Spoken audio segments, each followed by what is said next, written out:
Muy bien, bienvenidos nuevamente. Muchas gracias por estar con nosotros esta mañana. Empezamos nuevamente una lección más. Lección número 4, el diluvio. Un tema fascinante, realmente un tema muy interesante. Y ya, como les digo, estamos en la cuarta semana de este segundo trimestre del año 2022. Miren, durante el trimestre estamos estudiando el libro de Génesis. Y en las semanas anteriores hemos podido estudiar, conversar sobre temas muy valiosos y temas determinantes en lo que se refiere al conocimiento del carácter de Dios y sus propósitos con su creación. Ahora, llegamos al tema del diluvio, un tema emocionante, ¿no? Apasionante por donde lo veamos, del cual encontramos evidencias tangibles en todo el planeta que nos hablan de un evento catastrófico que ocurrió en algún momento de la historia. Acabamos de ver un video donde mostramos a través de la geología, de los vestigios que existen en la Tierra, en diferentes puntos del planeta, la realidad de un hecho que la ciencia quiere negar por todos los medios, pero que se extravían en sus propios argumentos, o incluso en lo que significa el famoso método científico. En este video también pudimos ver el anuncio de los mismos científicos respecto a una gruesa inconsistencia en los restos del cañón, del Gran Cañón, donde ellos mismos reconocen esta inconsistencia con la falta de una enorme capa de sedimentos que, según la ciencia, representaría millones y millones de años, pero que no están allí. Ahora, el propósito del estudio esta semana no es el tratar de comprobar que el evento cataclísmico conocido como el diluvio ocurrió o no ocurrió. No, no es el tratar de desmentir lo que la ciencia dice respecto a cómo se formaron las capas geológicas que existen en el planeta o los fósiles que encontramos en ella, tampoco. Tampoco, por ejemplo, cómo apareció el agua en la Tierra, en el planeta, o cómo aparecieron los peces, ¿no? Si ustedes tienen oportunidad en algún momento, pregúntenle a algún experto cuál es la teoría respecto a la aparición del agua en la Tierra, ¿no? Cómo llegó el agua a la Tierra, y van a recibir ustedes una serie de teorías bastante descabelladas, pero esa es la ciencia. Ahora, el propósito de este comentario en particular esta mañana es el de mostrarte, y quiero ser enfático en esto, mostrarte, animarte a ver, ¿no? Considerar, no tratar de convencerte, mostrarte una perspectiva respecto al carácter de Dios en relación con este evento y cómo esto impacta en la imagen que tenemos respecto de nuestro Padre Celestial. Así que vamos a empezar. Déjenme compartir con ustedes aquí una imagen para que podamos también tener una idea de la secuencia que estamos o pensamos realizar. ¿Ok? Aquí va. Este es el título de la lección del trimestre, segundo trimestre del año 2022, el Génesis. Y la lección de esta semana, lección número 4, se titula El diluvio. Génesis capítulo 6, versículo 13 dice esto. Le dijo a Noé, estaba hablando que Dios le dijo a Noé, he decidido acabar con toda la gente, pues por causa de ella la tierra está llena de violencia. Así que voy a destruir a la gente junto con la tierra. Eso es lo que menciona este versículo, ¿ok? Déjenme, voy a salir de aquí. Déjenme, voy a ver, aquí estamos. Muy bien.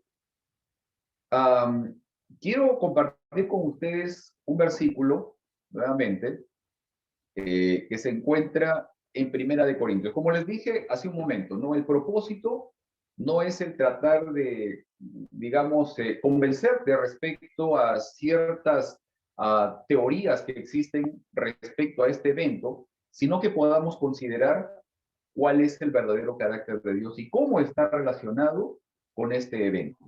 ¿Ok? Así que nuevamente quiero compartir con ustedes la imagen para que ustedes puedan ver algo. ah, acá.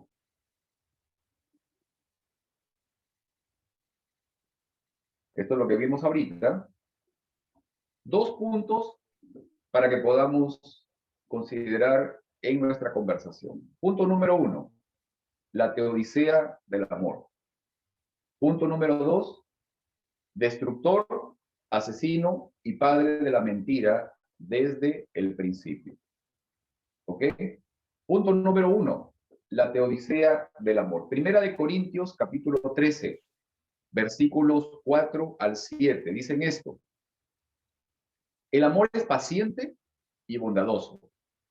El amor no es celoso ni fanfarrón, ni orgulloso ni ofensivo. No exige que las cosas se hagan a su manera.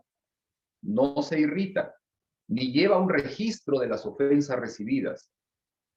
No se alegra de la injusticia, sino que se alegra cuando la verdad triunfa. El amor nunca se da por vencido, jamás pierde la fe, siempre tiene esperanzas y se mantiene firme en todas circunstancias. Muy bien, este es un versículo o versículos bastante conocidos respecto a la definición que Pablo hace sobre lo que es el amor. Y la Teodicea del amor en sí es el título de una obra, de un libro del doctor John Peckham, ¿no? Ya hace algunas semanas atrás se los he venido mencionando. Los animo para que ustedes, si lo pueden encontrar, lo puedan leer, lo puedan usar, obviamente. El doctor Peckham es maestro en el Seminario de Teología de la Universidad de Andrews. Y en esta obra, doctor Peckham expone el tema del libre albedrío, la capacidad de libertad con la que Dios dotó a sus criaturas dentro de su capacidad de raciocinio, porque de manera consciente y voluntaria podamos aceptar, amar a Dios o rechazarlo. ¿Ok? Ahora, quiero hacerle algunas preguntas a ustedes para que podamos comentar, para que podamos conversar al respecto. Bien, en el versículo o los versículos de Primera de Corintios que acabamos de leer, donde se describe las características del amor, ¿no? Pregunto, ¿aparece allí como característica del amor la destrucción, el dolor, el sufrimiento, la muerte o la violencia? ¿Aparecen allí No. como registro? No aparecen. Ok, recuerda esto, estoy tratando de ser coherente con lo que la palabra, con lo que la Biblia menciona respecto al carácter de Dios, y no solo dar una opinión personal, ¿ok? O sea, lo que se diga tiene que estar sustentado por lo que menciona la Biblia, ¿ok? ¿Ok? Así que todo lo que afirme va a estar sustentado con la palabra o con algún comentario que hace también Ellen White. Ahora, cuando vemos en los escritos de Pablo, de Juan y de otros autores bíblicos más, ¿no? Respecto del carácter y la naturaleza de Dios y lo que representan como un Dios de amor, ¿no? ¿Cómo se relaciona esta afirmación de que Dios es amor y la facultad del libre albedrío que Él nos dio? O sea, ¿qué relación existe entre un Dios de amor y el libre albedrío? ¿Qué relación existe entre un Dios de amor, considerando amor verdadero, como lo describe Pablo en 1 Corintios 13, y el libre albedrío? ¿Qué relación existe entre un Dios de amor y la facultad de libertad que Él nos dio? Si no fuera un Dios de amor, no nos daría la libertad de elegir. Nos tendría, ¿cómo se llama? Sujetos, oprimidos a solo su voluntad. Pero no, Él es un Dios de amor, por lo tanto, el amor dice que no pone condiciones, no tiene reparos, no tiene rencores, no tiene nada de eso el verdadero amor. Entonces el Señor, por esa razón, nos ha dado el libre albedrío para que nosotros voluntariamente elijamos el bien o el mal. Ok, pienso que estamos de acuerdo, ¿verdad? O sea, para que el amor sea verdadero entre dos personas, es necesaria la completa libertad. Y eso es lo que Dios entrega a sus criaturas, o sea, la libertad para aceptar a Dios, para ir hacia Él, para entregar nuestras vidas a Él, o la libertad para rechazarle, para alejarnos completamente de Él. ¿Sí? ¿Estamos de acuerdo en eso? ¿Sí? O sea, claro, ese es el punto fundamental, ¿no? O sea, para que exista verdadero amor, es necesario que exista el marco de la libertad. Ahora miren, Primera de Corintios, capítulo 3, versículo 17. Dice esto para confirmar lo que estamos viendo también. Primera de Corintios, capítulo 3, versículo 17. ¿Ok? Dice lo siguiente.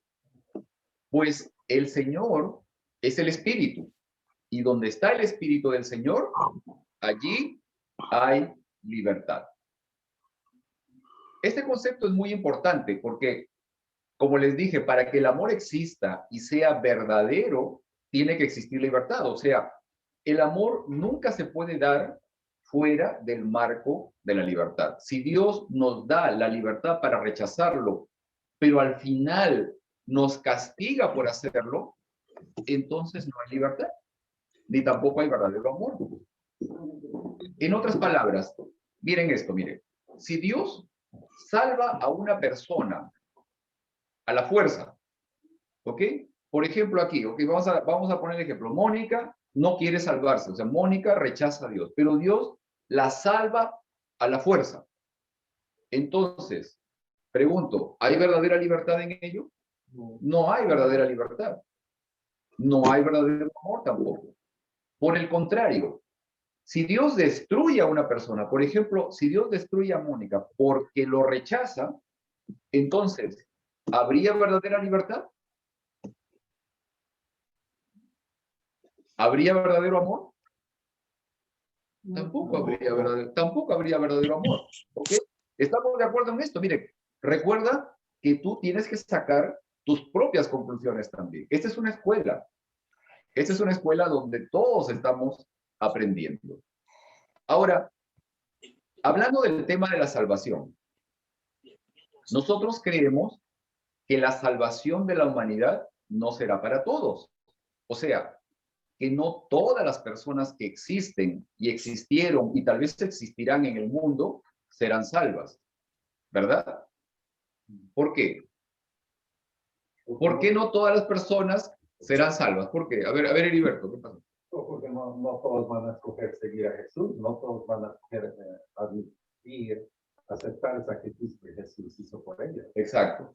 Porque habrá personas que lo acepten y habrá personas que lo rechacen. Ahora, si consideramos el hecho de que no todas las personas serán salvas porque en su libertad decidieron rechazar a Dios, ¿cómo entendemos entonces el hecho de que finalmente Dios destruye a toda la humanidad porque decidió rechazarlo?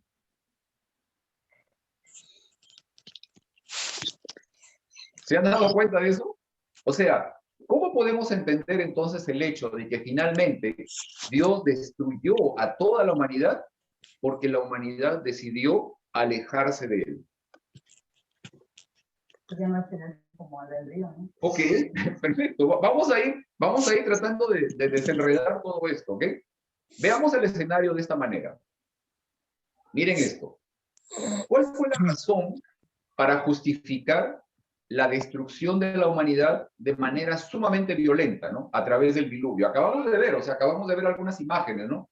Cómo es de que, digamos, el agua trajo cantidades de materiales, rocas, tierra, muchas cosas, y sepultó de manera inmediata muchos cuerpos, animales que estaban en determinados planos, y entonces se fue formando diferentes estratos. ¿Ok? Una situación bastante violenta. Ahora, yo les pregunto esto. Ustedes han estudiado su lección y también conocen lo que dice la Biblia, ¿no? ¿Cuál fue la razón para justificar la destrucción de la humanidad? ¿Qué es lo que dijo? ¿Qué es lo que dice ahí el relato que narra Moisés, ¿no? A ver, hermano Manuel. Yo le quería comentar, hermano, Dios les mandó a ellos, a Noé, ¿verdad? Para que les estuviera predicando por 120 años que se arrepintieran de su maldad. Y decidieron, y les dijo lo que iba a pasar si no se arrepentían. Entonces me estaba acordando del comentario de Nínive, ¿verdad? A ellos les mandó el profeta y ellos se arrepintieron y Dios ya no los destruyó. O sea que si los diluvianos, la gente antes del diluvio hubiera decidido cambiar su forma o sea, de todo ese pecado que estaban haciendo, quizás no los hubiera destruido también, ¿verdad? O sea, por eso les mandó a Noé, para que se salvaran, pero no quisieron salvarse. Luego, si eso lo transfieres a hoy día estamos en la misma situación, o sea, se está predicando que Jesús viene por segunda vez, y ya depende de quién se quiere subir al barco o quién no se quiere subir. Pero la destrucción, Dios está dejando saber por amor que Él te quiere perdonar y que te quiere salvar, pero tienes que subir al barco. Y mucha gente no se va a querer subir. Es lo mismo que pasó con Noé, ¿no? O sea, el espacio estaba ahí y la invitación estaba ahí. Ellos decidieron no subirse al barco. Okay. Entonces, en sí. Hay una pregunta implícita en lo que estás comentando, hermano. O sea, hay una pregunta implícita que es la que yo saqué también en el momento de la invitación, ¿no? Hay una pregunta implícita, o sea, yo no la voy a responder. Ustedes tienen que sacar su propia conclusión y tal vez tomar una decisión al respecto, ¿no? La pregunta es, ¿fue Dios realmente quien provocó el diluvio? ¿Quien hizo el diluvio? O sea, esa es la pregunta, porque tú lo que me estás diciendo es, Dios mandó la destrucción, pero estaba tratando de salvar a Noé, ¿ok? Y a los que se arrepientan, ¿ok? Esa es la pregunta, ¿ok? Ahorita todavía vamos a ir despejando esta parte, ¿ok? Miren, la razón que se dio en la Biblia para que se produjera esta destrucción, ¿cuál fue?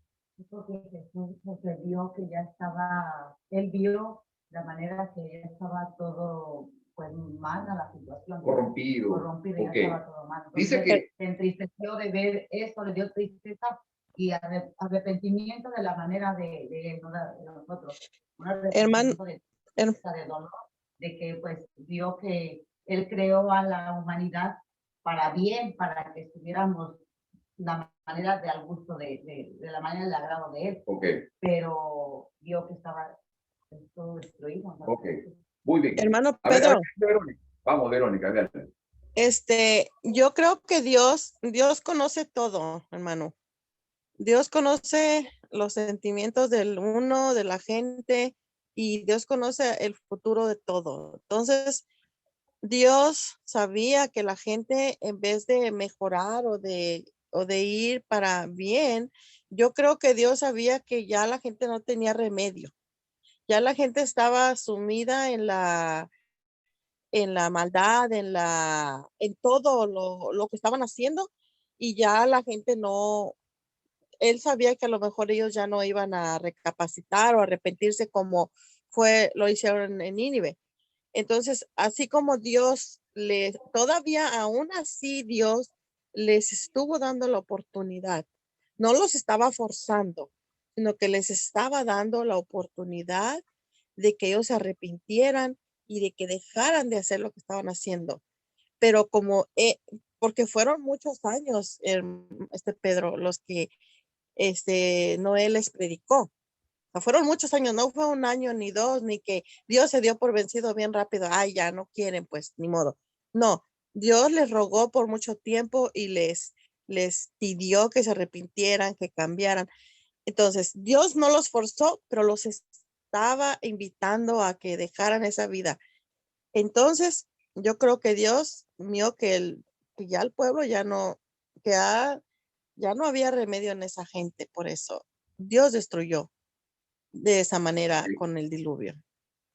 Ok, vamos aquí. Mire, Verónica está contestando la pregunta también diciendo de que, o sea, Dios destruyó al mundo. Ok, cada quien tiene, como les dije, que sacar su propia conclusión. Vamos a ir analizando esta parte, ¿no? Y hay algunas cosas muy interesantes que estaba mencionando Verónica, ¿no? En realidad fueron 120 años de predicación para animar a la gente a arrepentirse. ¿Ok? Pasó 120 años. O sea, ahora, cuando en la Biblia también en el capítulo 6 habla del tema la palabra del no contenderá mi espíritu con el hombre y sus días serán 120 años, esa expresión o esa palabra de contender en realidad quiere decir suplicar, ¿no? Rogar, pedir, o sea, al ser humano de que por favor regrese para este lado, o sea, regrese hacia ese camino, ¿no? Eso es lo que el Señor estuvo haciendo durante ese tiempo, o sea, el tema de rogar al ser humano para que el hombre volviera nuevamente a sus pasos, ¿no? A ver, Mónica, ¿querías decir algo?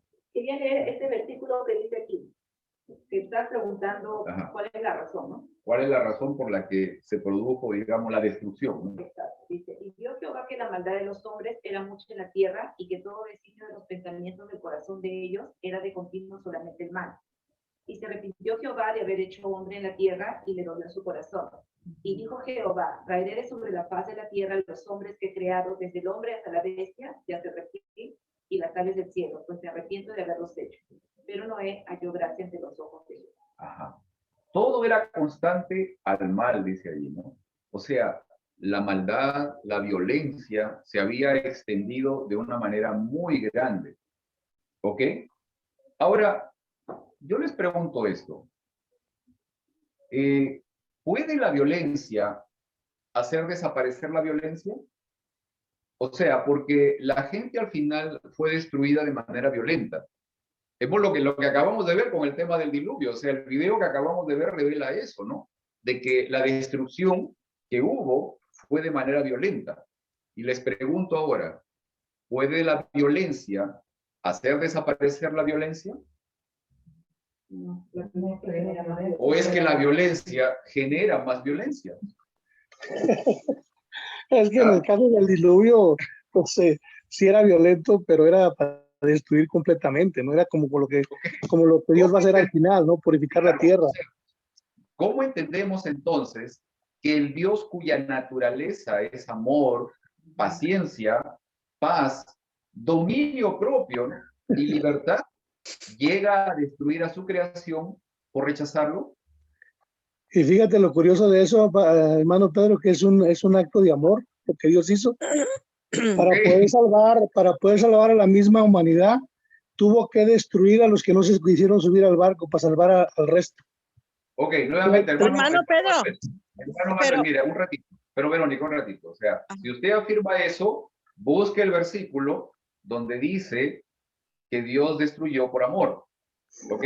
O busque algún versículo en la Biblia donde diga que Dios destruyó por amor.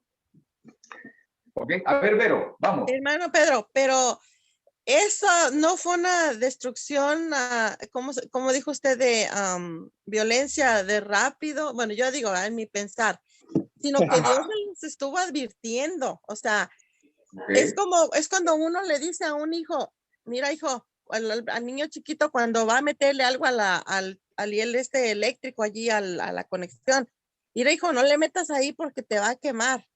Mira, mi hijo, no toques allí. Y el niño, ¿qué hace? Lo que uno le dice que no haga, eso va y hace. Entonces, cuando ya el niño ve y le mete allá y se quema, entonces ya se da cuenta que estaba haciendo mal. Y yo creo que Dios les estaba advirtiendo a la gente. Esto va a pasar si ustedes no cambian. Noé mismo les estaba diciendo, Dios va a destruir el mundo porque ustedes están haciendo esto y esto que a él no le agrada. Y se les advirtió y Dios les dijo. Entonces, pues, ahora sí que como se puede decir, se lo ganaron, pues. Se lo ganaron. Okay. Pero tú estás mencionando una cosa, Verónica, o sea, tú estás mencionando el hecho de que las consecuencias de la decisión fue lo que al final produjo este daño, esta destrucción, este dolor en esa gente. O sea, no necesariamente tiene que haber sido la acción de un Dios de amor. O sea, estamos hablando de que las consecuencias de las decisiones son las que al final nos llevan a experimentar determinadas cosas. ¿Ok? Miren, Adelante, adelante. Miren, Primera de Corintios 13 dice, otra vez lo quiero leer esta partecita, dice que el amor nunca se da por vencido, jamás pierde la fe, siempre tiene esperanza y se mantiene firme en todas circunstancias. Ahora, lo que Pablo menciona aquí es la descripción de las características del amor de Dios. O sea, no está hablando de un amor humano, él está hablando de un amor divino. Ahora, dentro de este contexto, de lo que acabo de leer ahorita, ¿cómo entendemos que a Dios le pesó o se arrepintió de haber creado al hombre? Es un arrepentimiento de tristeza, ¿no? No es como el arrepentimiento de nosotros, de que ahí no lo haya hecho. Ok. Sino es un arrepentimiento de tristeza, como de dolor. De dolor, ok, dolor, ya. Ok. dolor. A ver, Heriberto. Sí, es muy interesante porque el decir que Dios se arrepintió quiere decir que Dios se equivocó. Ajá. Y eso no puede suceder porque Dios es perfecto. So, tiene que tener otro significado. Y yo estaba explicando que la palabra ahí que se usa no es que se arrepintió, sino que se enfocó en lo que había creado. Entonces, él se dio cuenta que no merecían. En su tiempo se les había terminado. Miren, quiero que vean otro versículo más. Adelante. Quiero que vean un versículo más. Está en Números, capítulo 23, versículo 19. ¿Ok? Números, capítulo 23, versículo 19. Y miren, fíjense que Génesis y Números fueron escritos por Moisés. ¿Ok? Números, capítulo 23, versículo 19 dice esto. Dios no es un hombre, por lo tanto no miente. Él no es humano, por lo tanto no cambia de parecer. En otras versiones dice, por lo tanto no se arrepiente. ¿Acaso alguna vez habló sin actuar? ¿Alguna vez prometió sin cumplir? No. Miren, quiero decirles esto. Miren, recordemos esto, hermano, que los escritores bíblicos recibieron revelación del Espíritu Santo, pero ellos escribieron lo que en su entendimiento y en el contexto de sus vidas era la idea a transmitir. Además, los profetas recibieron una luz respecto del carácter de Dios. Ellos compartieron esa luz con nosotros.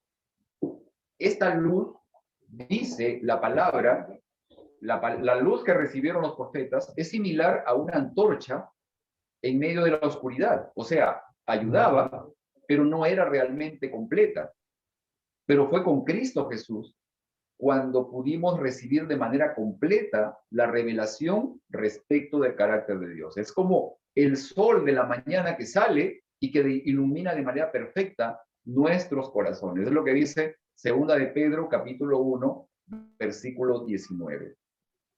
Miren, esto es muy importante, o sea, el hecho de poder entender esta parte. Ahora es curioso de que la palabra que se usa para arrepentimiento en el capítulo 6 de Génesis es la misma que se usa para arrepentimiento en el libro de Números. O sea, cuando dice, Dios se arrepintió de haber creado al ser humano, es la misma palabra que usa Moisés cuando dice, Dios no es hombre para arrepentirse, ¿no?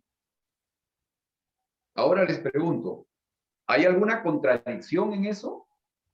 ¿Se está contradiciendo Moisés? ¿Se está contradiciendo la Biblia? Pareciera que hubiera una contradicción. ¿O es que acaso Moisés obviamente estaba escribiendo un dato importante para sus lectores en la época en la que él estaba, que de otra manera no lo hubieran podido entender? Ahora, es importante que nosotros podamos comprender las cosas dentro de un contexto mucho más amplio. Miren, si ustedes van, aquí tengo algunas cositas que aparecieron en el libro de Génesis, ¿ok? Para que ustedes puedan notarlo. Por ejemplo, Génesis capítulo 1, versículos del 11 al 13, dicen de la creación. Y yo les pregunto, ustedes lo saben, ¿no? Los árboles, las plantas fueron creadas en el tercer día de la creación. ¿Sí? En el tercer día, Dios creó todos los árboles, las plantas, etcétera, etcétera. Pero en el mismo libro de Génesis, en el capítulo 2, el versículo 9, perdón, el versículo 5, dice que todavía no había ningún arbusto, ninguna planta digamos, de hierba, porque todavía Dios no había mandado lluvia y porque todavía no había hombre para labrarlo. ¿Contradicciones? Miren, otra cosa más. Por ejemplo, Génesis capítulo 9, versículo 3. Habla respecto a cuando ya Noé sale del arca, ¿no? ¿Y qué es lo que le dice el Señor con respecto a su alimento? Utiliza una palabra y le dice, todo lo que se mueve te va a servir de sustento. Wow, dices, oye, pero si, ¿qué pasó? O sea, hay animales que no se comen, pero ahí dice, todo lo que se mueve te va a servir de sustento. Pero hermano, nosotros tenemos que entender las cosas dentro de un contexto más grande. Por eso es de que tenemos una revelación mayor. Entonces, también entendemos de que más adelante, incluso Noé ya sabía de la existencia de animales limpios y animales impuros. Pero también nosotros recibimos una revelación, obviamente un listado de animales que sí se pueden comer, de animales que no se deberían comer. Obviamente hay algunos hermanos de otras congregaciones, de otras iglesias, obviamente, que piensan de que realmente sí, o sea, se puede comer lo que sea, ¿no? Porque allí dice todo lo que se mueve, se puede comer.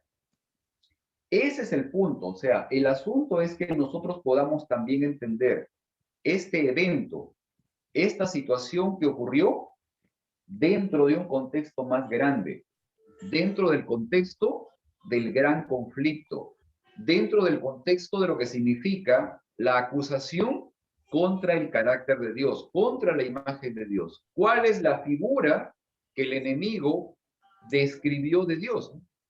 ¿Qué es lo que dice de él? ¿Y qué es lo que nosotros creemos también? A ver, Heriberto. Sí, solamente quería añadir lo que, con las escrituras, originalmente sabemos que fue escrito en hebreo. Exacto. Y el idioma hebreo es tan rico el idioma que las palabras cuando se traducieron al idioma inglés no había. Claro. Entonces, ellos tuvieron que poner otra palabra que no necesariamente explicaba exactamente lo que originalmente se quería decir. Yeah. Y tenemos que tener cuidado también. Por eso Exacto. es muy importante a veces comparar el original Exacto. con lo que se está escribiendo. Como Exacto. en este caso de que Dios se arrepintió. De arrepentirse. Que es la misma palabra en hebreo, ¿no? En hebreo es la misma palabra que se utiliza en ambos lados. Ahora, miren, hermanos, la idea, como les dije desde un comienzo, no es la de tratar de convencerlos a ustedes de algo. O sea, no es la idea. La idea es, esta es una escuela y nosotros estamos aprendiendo. Aquí se exponen las ideas sustentadas con un argumento bíblico. Ustedes, cada uno de nosotros, debemos tomar y formar nuestras propias opiniones. Eso es lo valioso, eso es lo importante. Romanos capítulo 12, versículo 21. Romanos capítulo 12, versículo 21. Dice algo más. Dice allí, no dejen que el mal los venza, más bien venzan el mal haciendo el bien. Si lo que Dios rechazaba de la conducta humana era la violencia, ¿por qué los destruiría por medio de la violencia? Ahora yo les pregunto esto, y para eso quiero pasar luego a una siguiente parte. ¿No será que alguien más provocó esa destrucción? ¿Ok? A ver, vamos, Heriberto, ¿quiere decir algo? Si no, para tus minutos, a ver si... Dios nunca se equivoca. Okay. Y por supuesto que no se equivocó en el diluvio. Exacto. Y no hizo ni algo en contra de su naturaleza tampoco. Exacto. Dios es perfecto. Yo creo que aquí también cabe ver que, aparte de que Dios es amor, también Dios es justo. Y su justicia a veces es lo que tiene límites. Ok.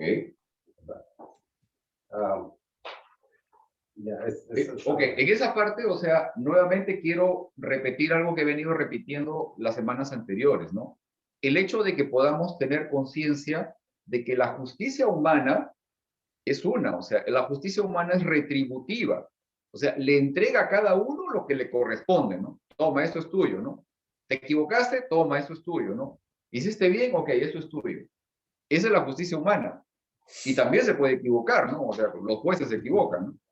Pero la justicia divina no es retributiva. La justicia divina es restaurativa.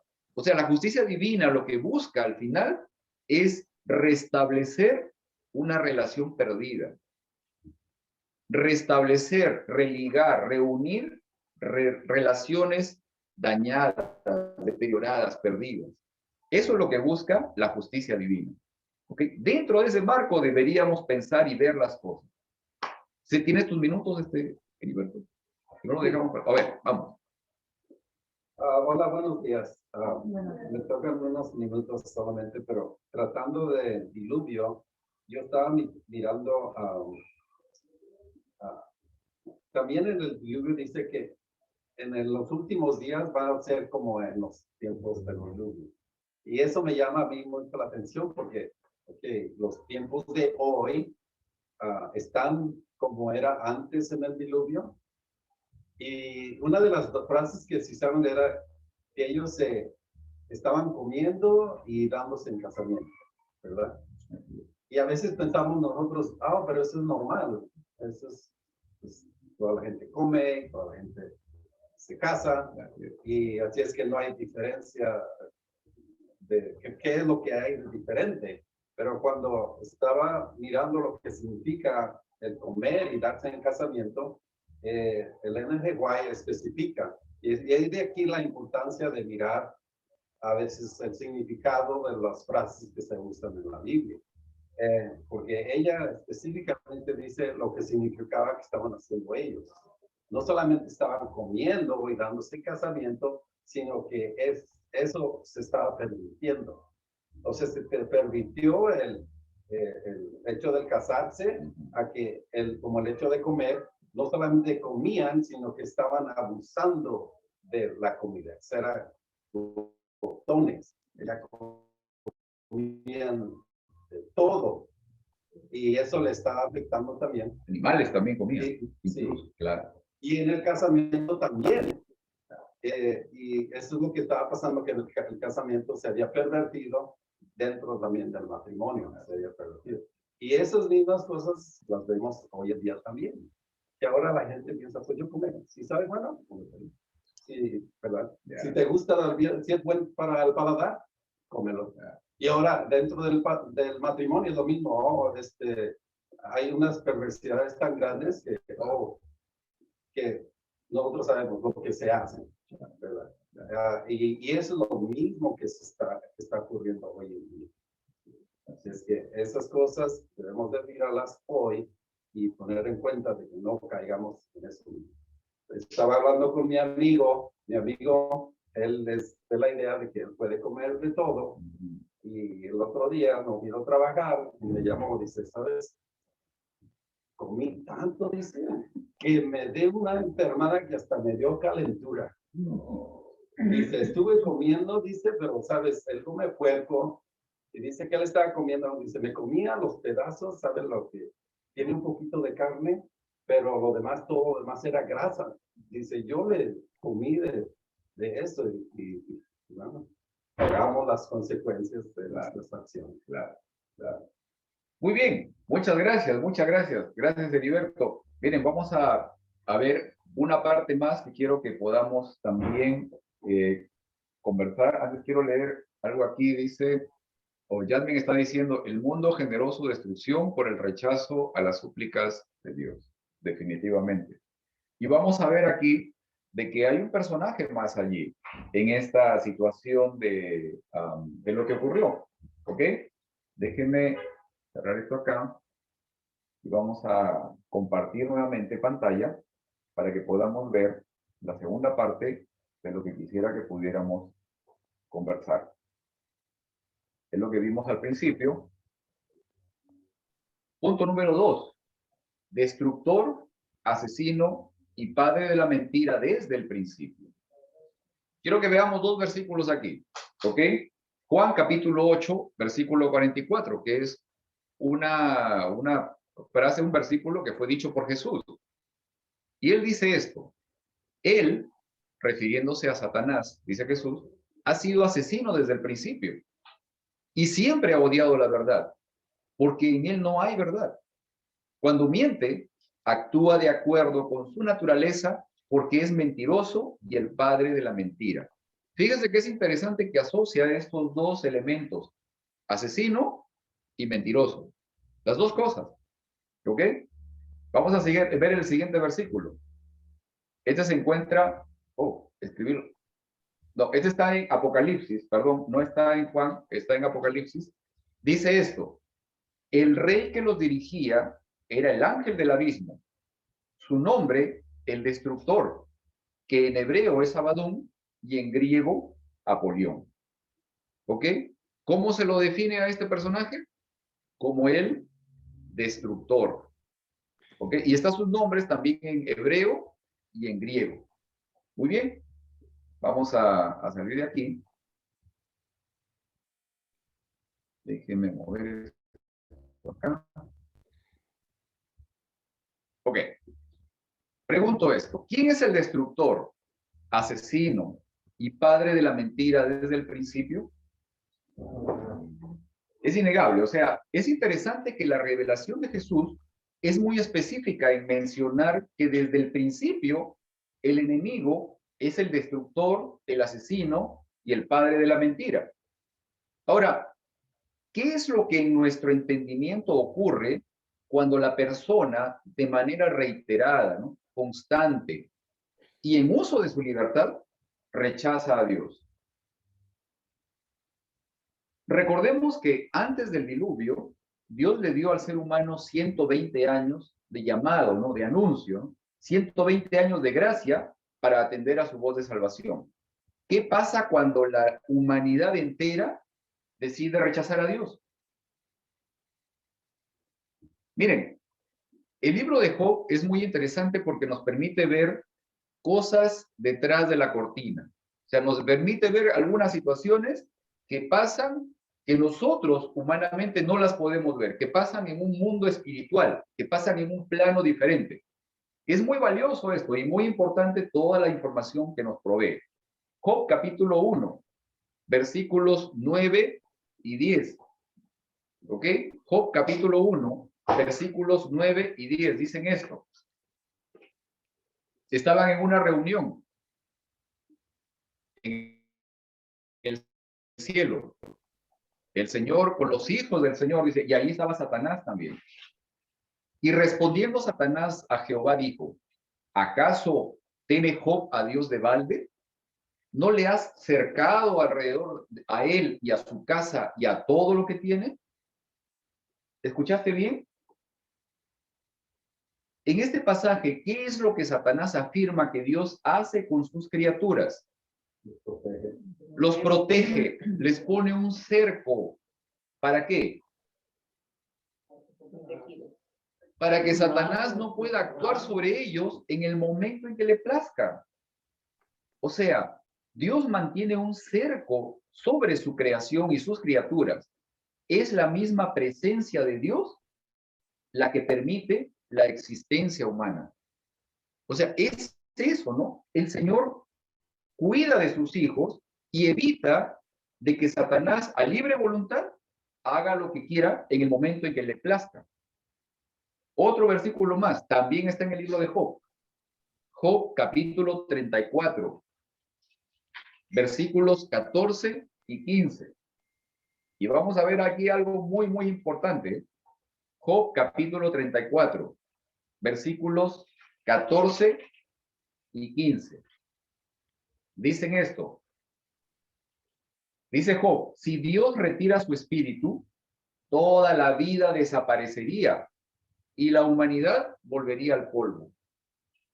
¿Qué dice que ocurre? Si ocurre, ¿qué cosa?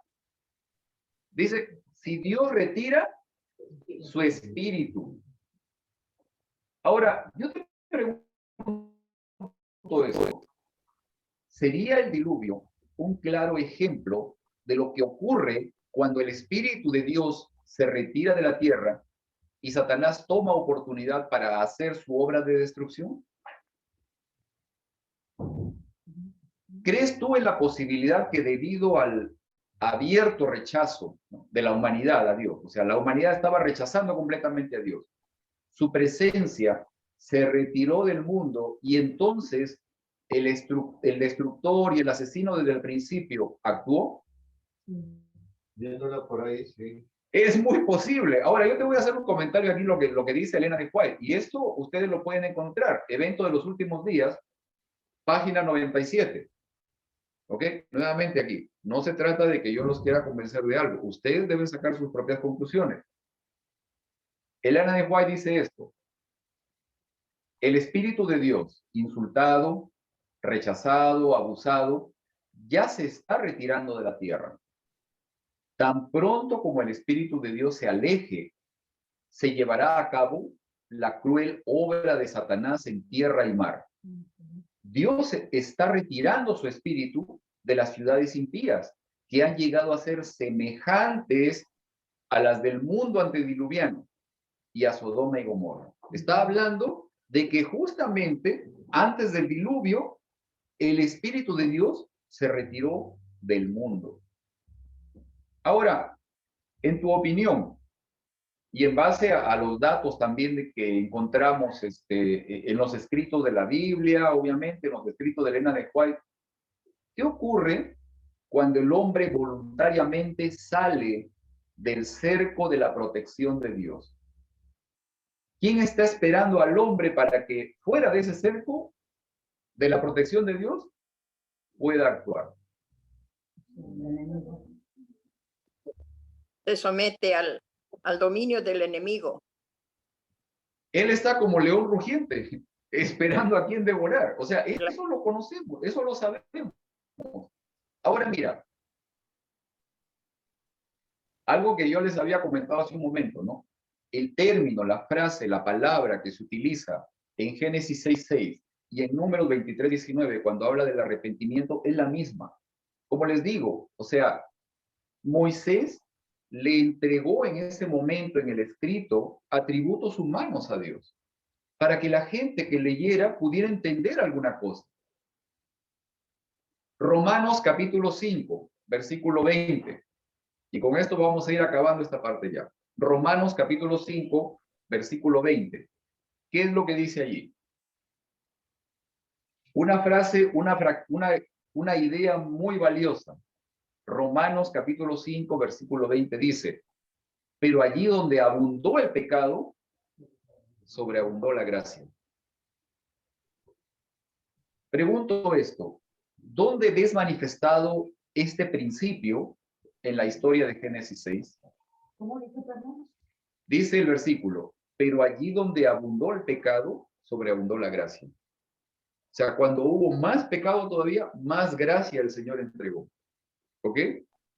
Ahora la pregunta es esta: en la historia de Génesis 6, ¿dónde puedes tú encontrar la manifestación de un Dios de salvación y no de un Dios de destrucción?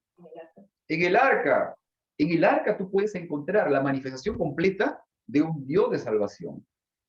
Miren, no solamente hubo lluvia, no solamente hubo alud, arrastre y todo lo demás, o sea, quienes vivimos en la costa norte de Perú, sabemos lo que eso significa cada vez que hay fenómeno del Niño. O sea, es una destrucción completa. Pero aquí no solamente eso, dice que de debajo de la tierra había explosiones de agua también, y seguramente con cantidades de rocas enormes y todo lo demás. Pero el arca se mantuvo a salvo. A ver, Mónica.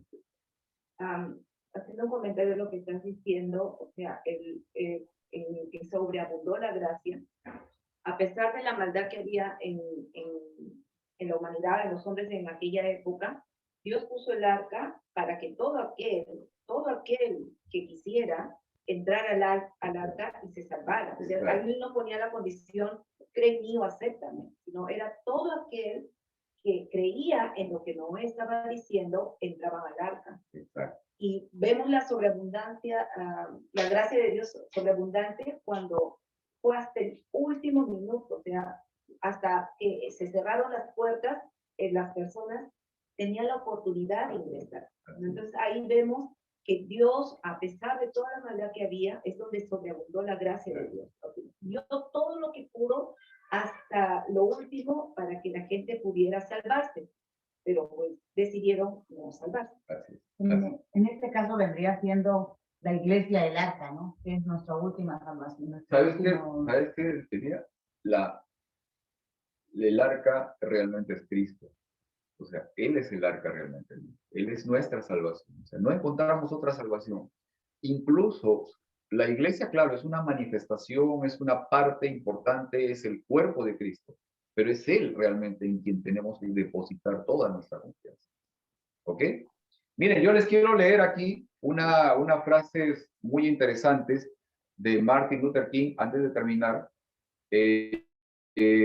Dice esto, presten atención por favor, dice esto: el odio engendra más odio, la violencia engendra violencia, la tenacidad engendra una mayor tenacidad.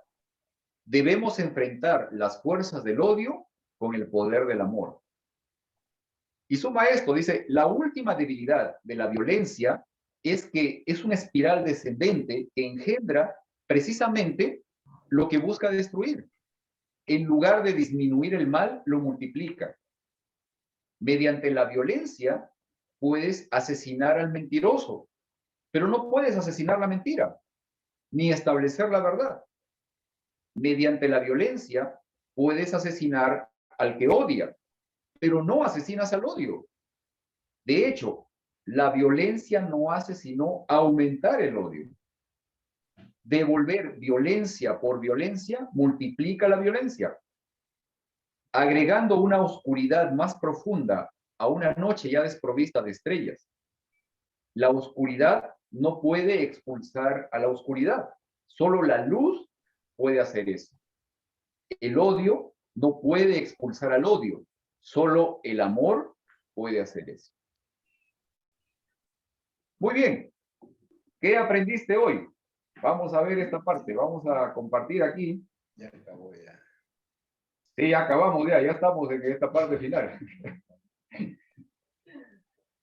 ¿Qué aprendiste hoy? Yo quiero hacer un comentario. A ver, vamos a ver, Mónica, dale el comentario. En esta semana, creo que fue la semana pasada, no recuerdo bien, yo recibí un mensaje de los que mandan que me pareció bastante interesante, ¿no?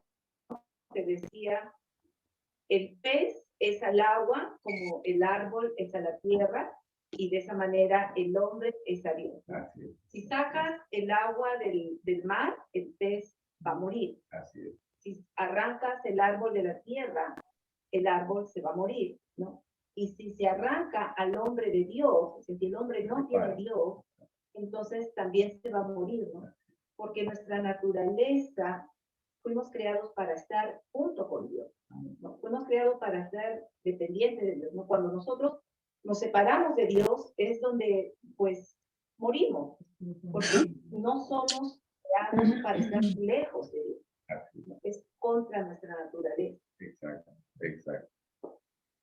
Muy bien. A ver, Heriberto. Bueno, miramos el amor de Dios aún en el diluvio. Sabemos que Él les quitó la protección. No así se las quitó, ellos la rechazaron, la protección que Él les ofrecía. Y ahí también lo que aprendí yo es el odio que Satanás tiene para los hijos de Dios. En sí, miramos que Dios les hizo un favor, porque si nosotros ponemos a pensar cuánto tiempo ellos iban a vivir sufriendo en esa condición de pecado. Nosotros nos miramos a veces con dificultad que decimos, yo ya me quiero morir. Pero ellos, donde la maldad era continuamente el mal, solamente de pensarlo vivir, y no era vivir como hoy, era 80 años, vivían ellos cientos de años, hasta cerca de 1000 años, y se imagina vivir en esa condición todo ese tiempo, pero miramos el amor de Dios como se muestra ahí aún, y en realidad yo puedo decir que ellos en sí, en un decir, cometieron suicidio, se suicidaron ellos. Algo más fácil. Ok, miren, Antes de que pasemos a algo más, quiero compartir, aprovechar los minutos que tenemos para compartir unas citas que tengo acá. Son muy interesantes. Discurso Maestro de Jesucristo, página 25, dice esto: solamente se puede apreciar aquello con que se tiene afinidad. No podemos conocer a Dios a menos que aceptemos en nuestra propia vida el principio del amor desinteresado, que es el principio fundamental de su carácter. El corazón engañado por Satanás considera a Dios como un tirano implacable. Las inclinaciones egoístas de la humanidad y aún las de Satanás mismo se atribuyen al Creador amante. Ministerio de la Curación, páginas 75 y 76 dice: Dios obra día tras día, hora tras hora y en todo momento para preservarnos la vida, fortalecernos y restaurarnos. La enfermedad, el padecimiento y la muerte son obra de un poder enemigo. Satanás es el que destruye, Dios el que restaura. Evento de los últimos días, página 92 dice: se me mostró que los juicios de Dios no vendrían sobre ellos directamente del Señor, sino de esta manera. Ellos se colocan más allá de la protección del Señor. Él advierte, corrige, reprueba y señala el único camino seguro. Luego, si aquellos que han sido el objeto de su cuidado especial siguen su propio curso, independientemente del Espíritu de Dios, tras repetidas amonestaciones, si eligen su propio camino, entonces Él no encarga a sus ángeles que impidan los decididos ataques de Satanás contra ellos. Evento de los últimos días, página 206. Es el poder de Satanás lo que está obrando en el mar y en la tierra, trayendo calamidad y angustia y barriendo multitudes para asegurarse de su presa. Y podría continuar, tengo alguna cita del conflicto de los siglos también, pero quiero oírlos a ustedes también. ¿Qué aprendieron esta mañana? ¿Qué aprendieron en esta ocasión, esta semana? ¿Ok? ¿Qué aprendimos? Yo. Vamos a compartir. A ver, mami, vamos, dale. Yo aprendí que el arca fue el lugar o lo que el Señor mandó hacer con Noé para salvar a las almas del antediluviano. Y que también el cestito de Moisés era su arca de Moisés, le salvó la vida a Moisés. Y que el arca del pacto también tiene el objetivo de purificar, tuvo el objetivo de purificar a los israelitas de ese entonces, ¿no? Entonces, el arca es medio de salvación. Nosotros... Y nuestra arca hoy es Cristo Jesús. Arca. Claro que sí. La arca es Cristo Jesús. Porque la iglesia se puede comparar como un hospital, donde van los enfermos, donde van los necesitados, a buscar en el arca la salvación. Ajá. Muy bien. A ver, vamos, Verónica, dale. Que yo aprendí que estamos en estos tiempos, igual que en los tiempos de Noé, que Dios nos está dando la oportunidad a toda la humanidad de arrepentirnos, de obedecerle, de hacer lo que Él nos pide, de dejar la vida que ¿verdad? Mucha gente está viviendo, y que hasta el último momento Él nos está dando la oportunidad a toda la humanidad, nos está dando la oportunidad, y que el arca en realidad es Jesús. Y que al final del tiempo, el que decida o el que quiera puede subir al arca. Amén. Antes que venga la destrucción. Amén. ¿Alguien más? Amén. ¿Alguien más? ¿Uno más? Y cerramos aquí.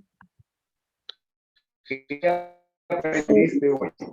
Yo lo que entendí, hermano, es que la iglesia viene siendo el arca del pasado. Es como una... Es lo que Dios te dio para que te cargues la batería y vayas con esa gente que cree igual que tú y puedas de cualquier forma ser salvo, ¿no? No te salva, pero es el medio de salvación. Ok. Muy bien, muy bien. Pedrito, Vamos a ver aquí. Aunque un a ver, poquito David. tarde, pero bueno, hemos estudiado también la lección acá con algún otro grupo. Tal vez mi opinión cortita. En esta situación en la que nos ha tocado vivir, que es como similar a la de los tiempos de Noé, los planes de salvación de Dios son los únicos a los cuales nosotros podemos acercarnos o entrar en ese plan, aceptar el plan de Dios, porque no hay esperanza en otro medio, ¿no? Los planes de Dios, todo lo que Dios ha provisto para que hoy, como en los días de Noé, pueda el hombre ser restaurado por su obediencia y por la fe en Dios, ¿no? Amén, amén.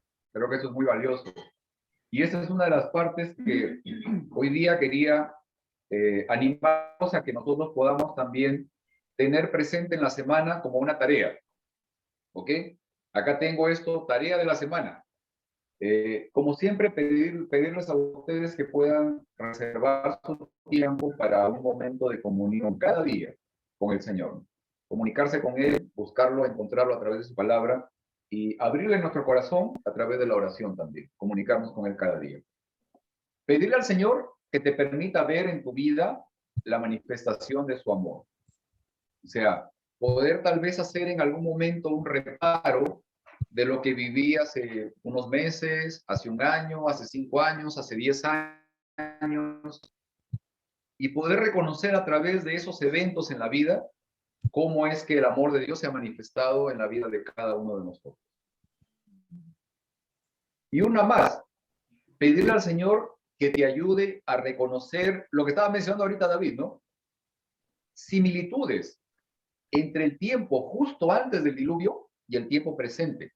¿Qué similitudes encontramos entre la forma de vida de esa gente justo antes del diluvio y el momento que estamos viviendo ahora, ¿no?